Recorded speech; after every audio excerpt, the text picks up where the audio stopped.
Bonjour à tous et bienvenue sur ma chaîne YouTube. Aujourd'hui encore, une nouvelle vidéo en partage avec vous.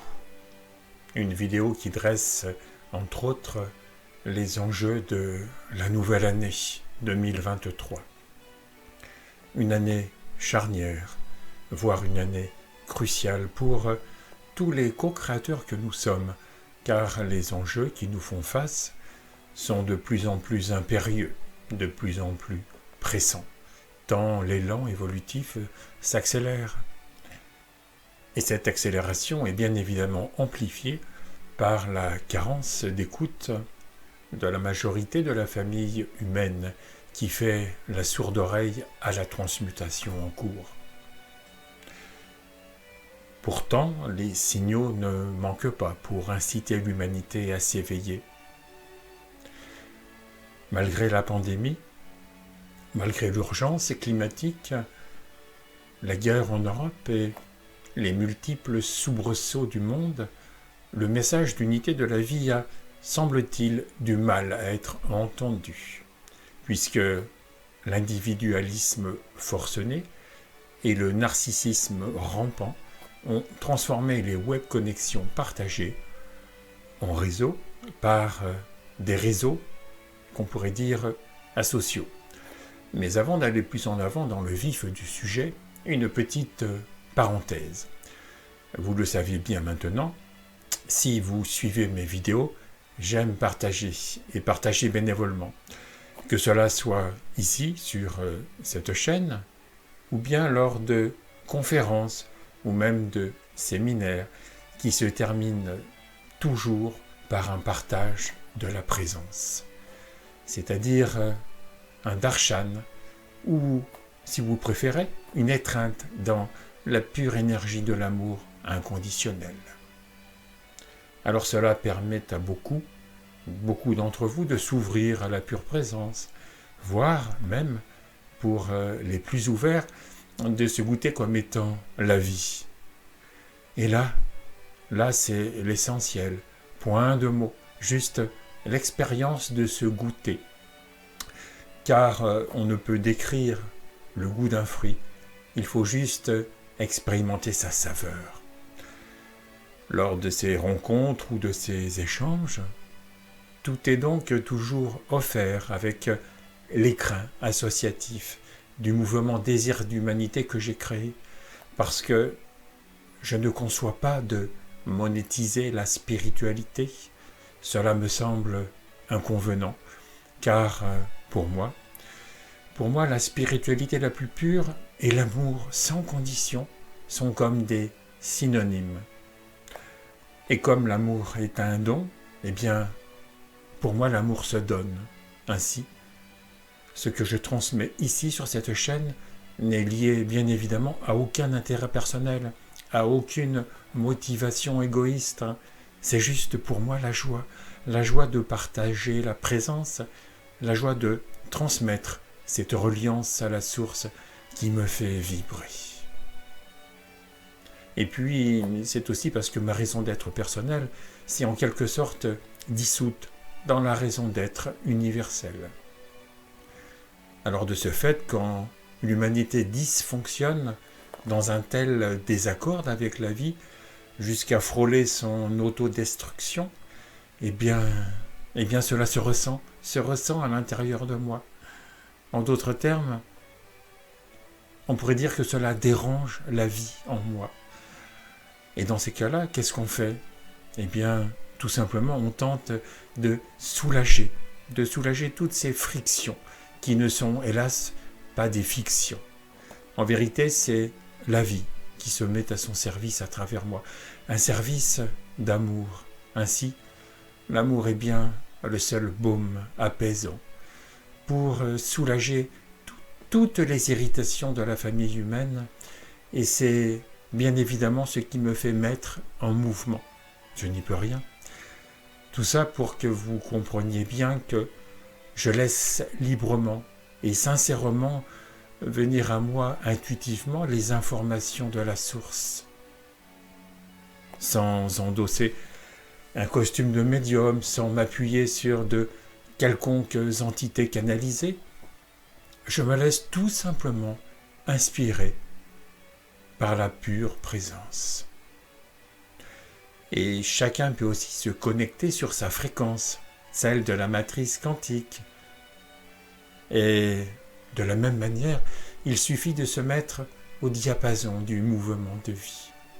Un diapason bien ancré dans la pure présence quand nous veillons la vie en soi. Alors, nous avons accès à cet espace, un espace akashique comme un cloud universel entrant en résonance vibratoire avec nos vibrations énergétiques et informationnelles.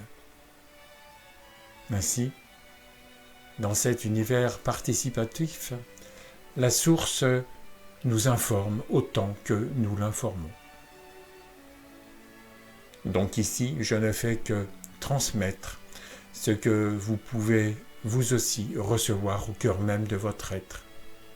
Et pour ceux d'entre vous qui se demanderaient « Mais qui est-il pour prétendre nous dévoiler les enjeux de l'année 2023 ?»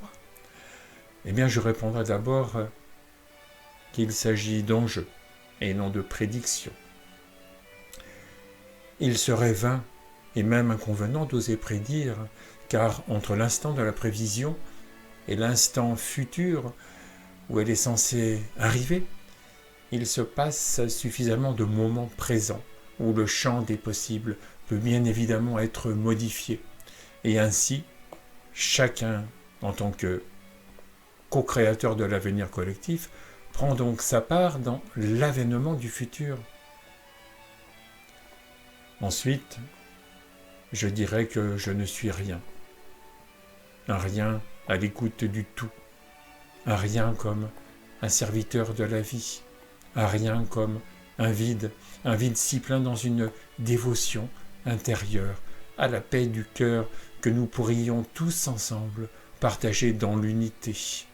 Ainsi, ma joie serait totale si des résonances pourraient s'accorder entre nous dès 2023.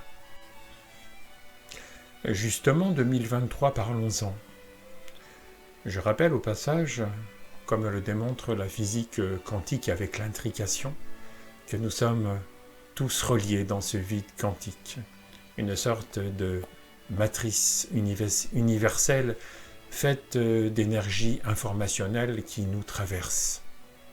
Un vide qui anime tout le vivant, à commencer par les particules subatomiques qui vibrent dans le champ des possibles, au gré des informations que chacun de nous lui retourne.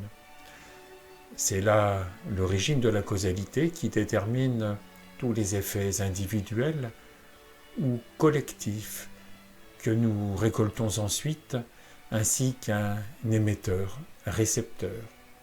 Alors justement, comme le disait Bergson, l'avenir n'est pas ce qui va arriver, mais ce que nous allons faire. Et c'est bien là le point essentiel.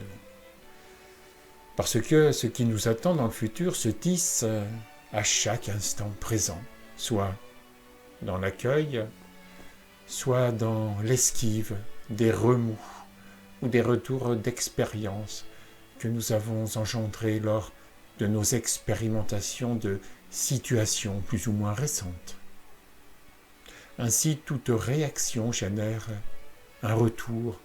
Tout est fait, naturellement, à sa cause.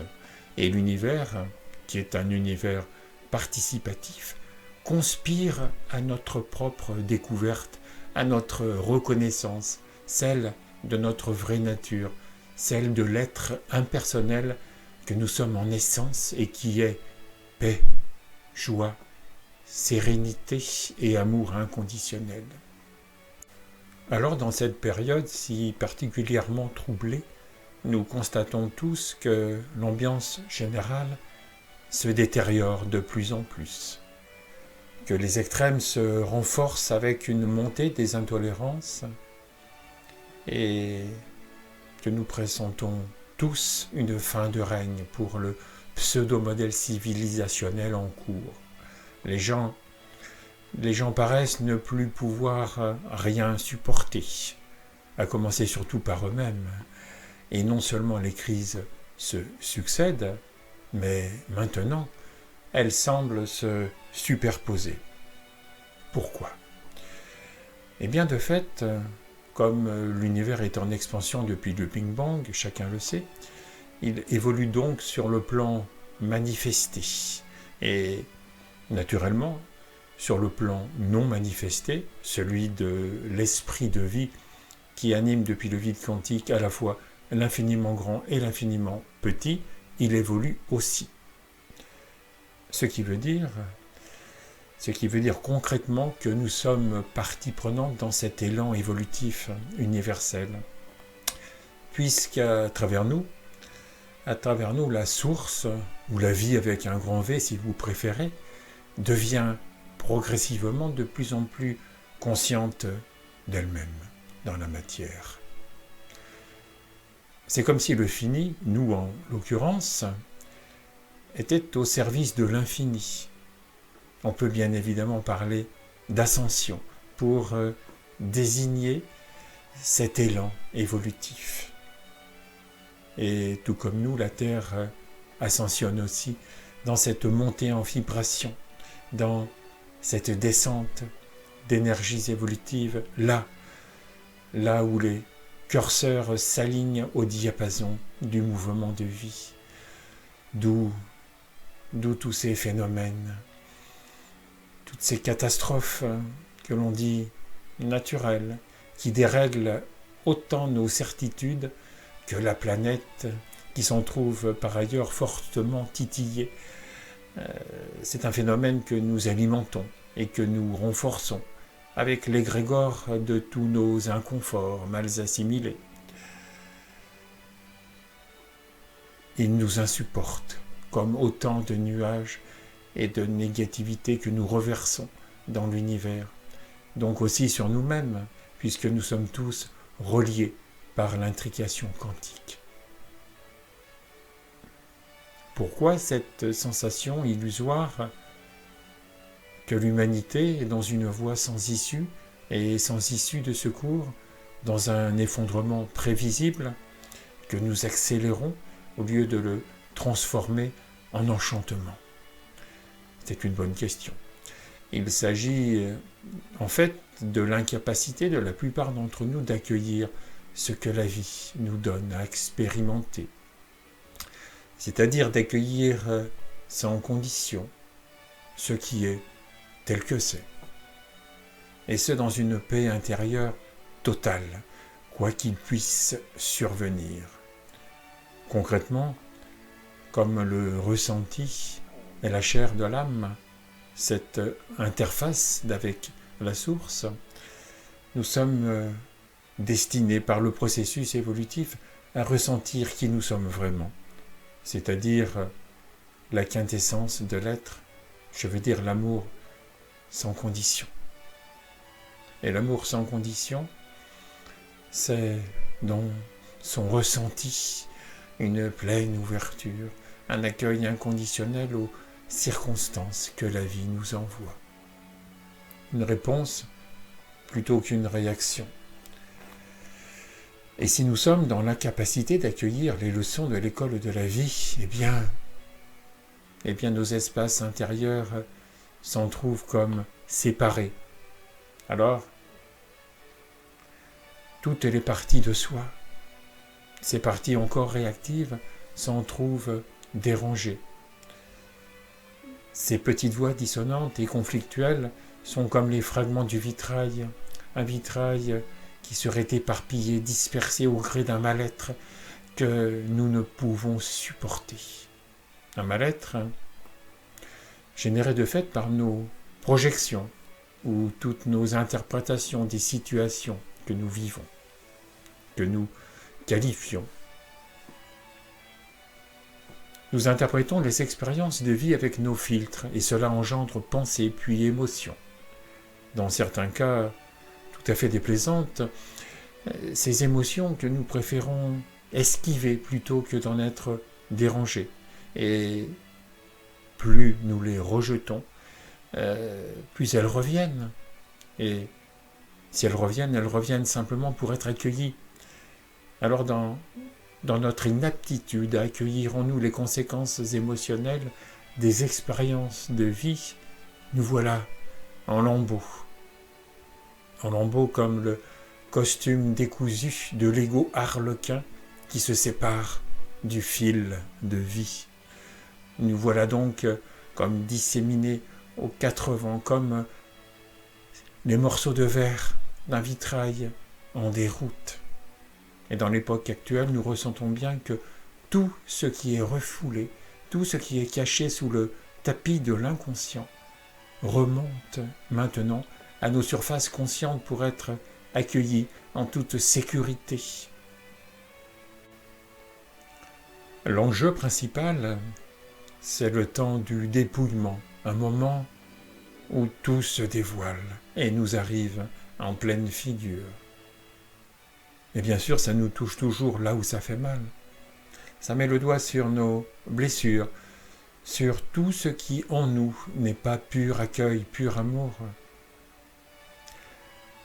En fait, c'est le moment de la grande lessive et le tambour de l'essorage salvateur nous presse de faire un saut quantique, un bond de conscience, une ouverture vers la joie sans cause et vers la paix du cœur. Justement, la paix n'est pas l'absence de turbulences extérieures. Non, la paix est un état intérieur qui nous stabilise tout à fait à l'intérieur de nous malgré les confusions du monde. Et cette stabilisation, elle s'effectue sur le socle de la pure présence. Ainsi, unifier nos facettes dispersées à la manière d'un vitrail qui rassemblerait ces éclats dans la transparence d'une symphonie colorée est le défi que la vie nous envoie. Et comme notre destin, c'est d'irradier à l'infini l'amour inconditionnel, à l'unisson de notre unité, puisse chacun de nos espaces intérieurs refléter la lumière de l'être que nous sommes. Effectivement, toutes nos parties déstabilisées, nos petites voix intérieures, préalablement dérangées, sont incitées à rayonner la paix du cœur.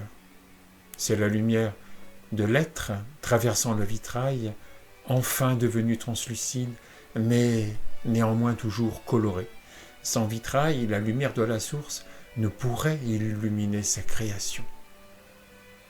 Concrètement, pour résumer rapidement, c'est en accueillant avec toute notre attention les énergies des émotions déplaisantes qui se présentent à nous que nous pouvons tout simplement nous autoriser à les goûter, à les aimer, à les laisser être, à les laisser ensuite se dissoudre tout naturellement. Ainsi, cette alchimie intérieure permet la transmutation de la peur en amour. Et cela vous permet aussi de réaliser que vous êtes votre propre outil pour justement unifier toutes vos facettes. Ce qui veut dire, en d'autres termes, aimez-vous. Aimez-vous comme vous êtes. Aimez vos imperfections. Elles vous rendent parfait. Considérez quels sont les pigments qui colorent et pimentent la gouache de votre essence. Ainsi, le divin tableau est plus beau quand il s'orne de la diversité. En vérité, plus vous êtes absorbé dans la pure présence, plus vous plongez dans les profondeurs de l'être universel. Alors, quand la perception se perçoit elle-même, elle s'absorbe dans sa propre contemplation. Mais d'autres façons de se déposer dans la pure présence, puis de la stabiliser, peuvent également vous convenir. Sur cette chaîne, j'ai déjà évoqué le programme quantique et transpersonnel qui s'intitule Mettre l'amour en action. Un programme qui entre davantage dans les détails.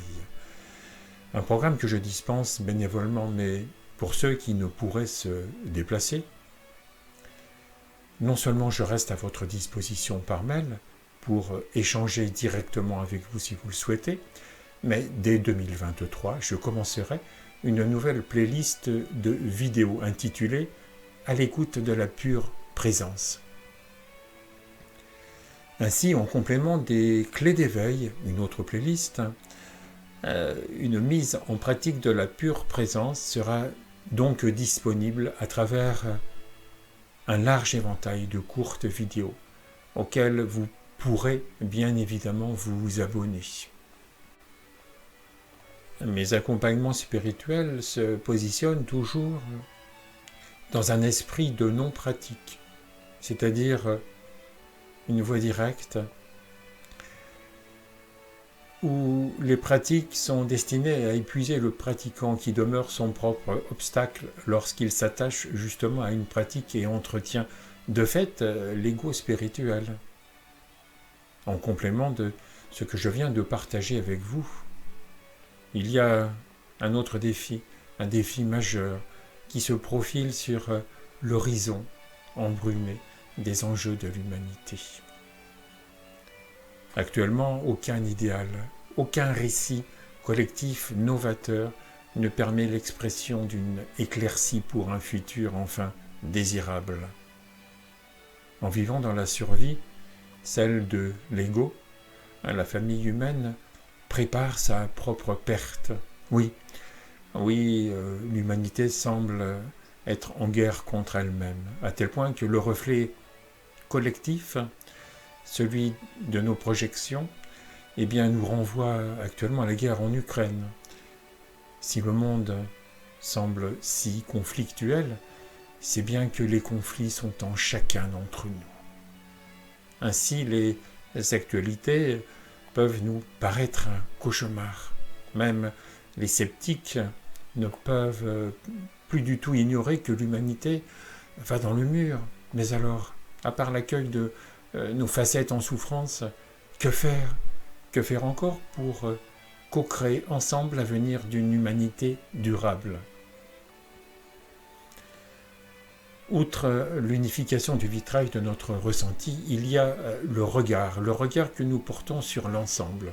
En d'autres termes, nous sommes tellement conditionnés par des croyances collectives inappropriées pour voir le monde avec les yeux des autres que nous sombrons. Nous sombrons dans la crainte et dans l'anxiété. Or, notre façon de croire détermine notre façon de voir. Et de ce fait, nous nous privons de notre liberté, la liberté suprême de créer consciemment le monde à notre image. Et de ce fait, nous créons dans l'inconscience la plus complète un monde en déliquescence absolue, au mépris le plus total de la vie et de la planète. En effet, les énergies inhérentes à la vision que nous avons des autres et du monde, pourtant illusoires sur un plan absolu, contribuent quand même à charger énergétiquement ce sur quoi nous portons notre attention, ce qui est bien évidemment confirmé par la physique quantique.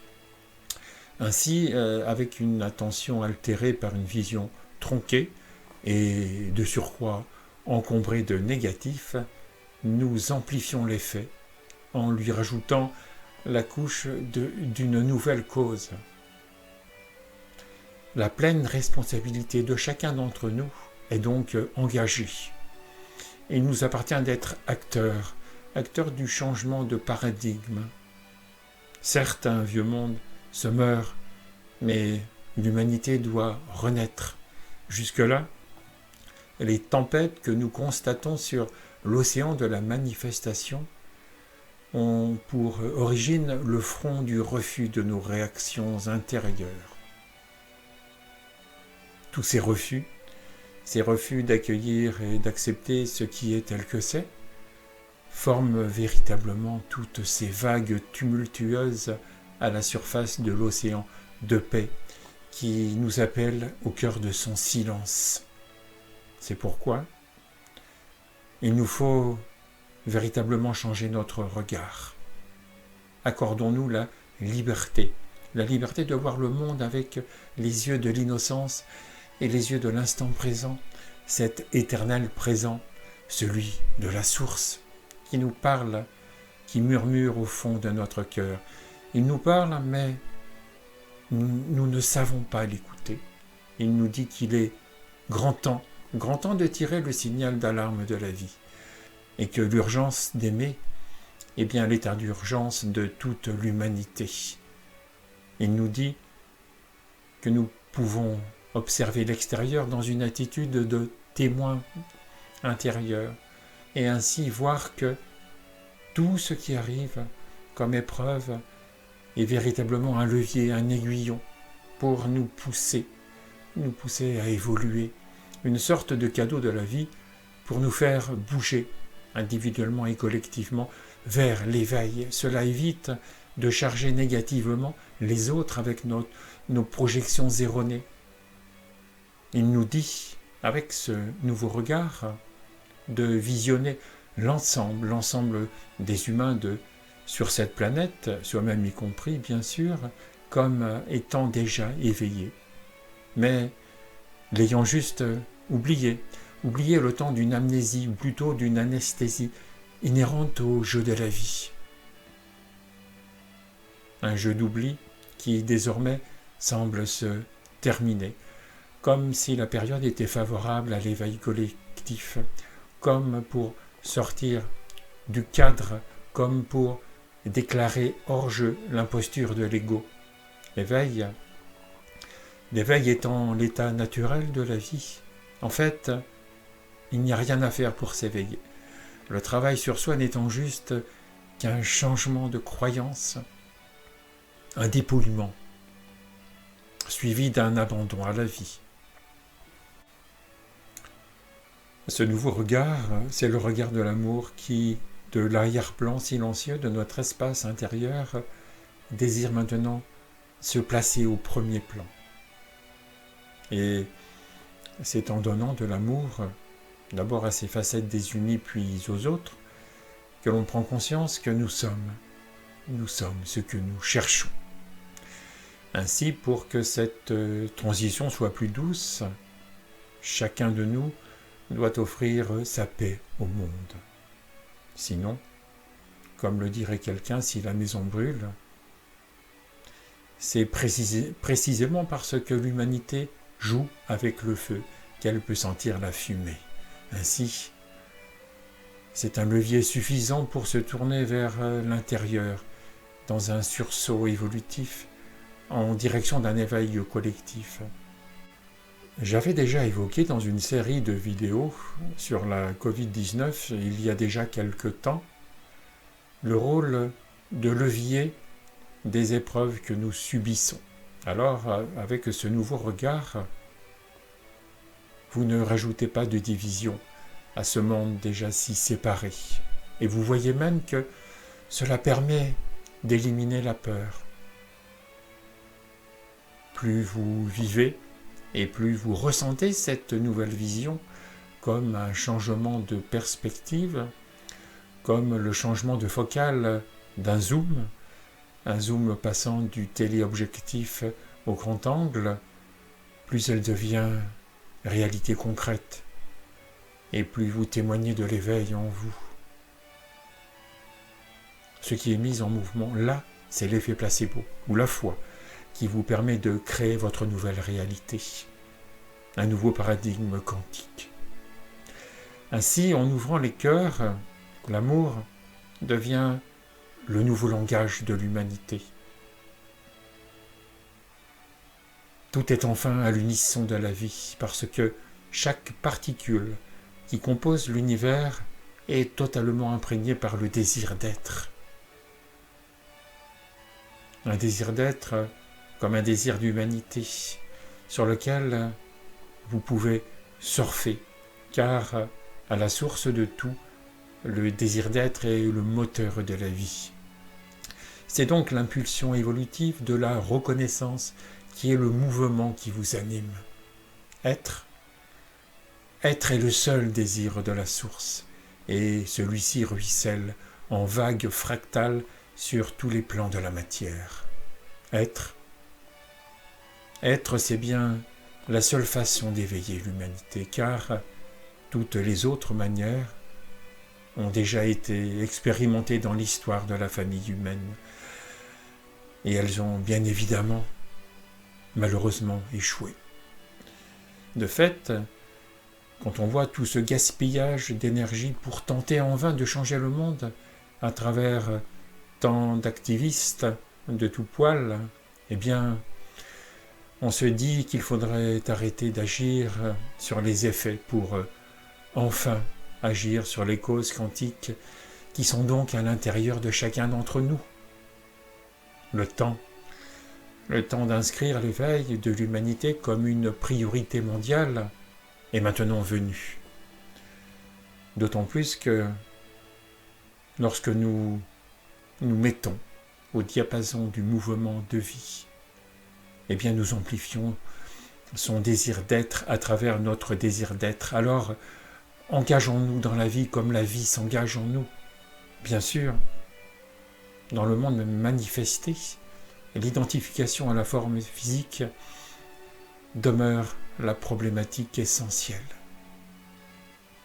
Alors que précisément nous sommes en essence ce pur esprit issu de la source, alors derrière l'apparence des choses du monde phénoménal, il y a cette exigence, une exigence intentionnelle du processus de création qui vient solliciter notre âme. Ainsi, pour se concevoir comme un rouage essentiel de la mécanique universelle, cela devient une nécessité à l'horizon d'une nouvelle humanité presque émergente actuellement. Alors en 2023, prenons conscience que ce ne sont pas les autres qui prennent le pouvoir sur nous. Non, c'est nous qui le leur donnons. Et de plus, il s'agit du pouvoir de la vie en nous que beaucoup réfutent. En 2023, unissons-nous afin d'exprimer l'infini et ensemble co-créons un monde plus beau en fédérant les énergies du renouveau. En 2023, soyons vrais, authentiques et arrêtons de prétendre être ce que nous ne sommes pas. En 2023, je vous invite à mettre l'amour en action et même à rendre le pouvoir à la vie. Alors osez l'éveil, osez même vous abonner, si vous le souhaitez, à ma chaîne YouTube, osez même adhérer, pourquoi pas, au mouvement Désir d'humanité.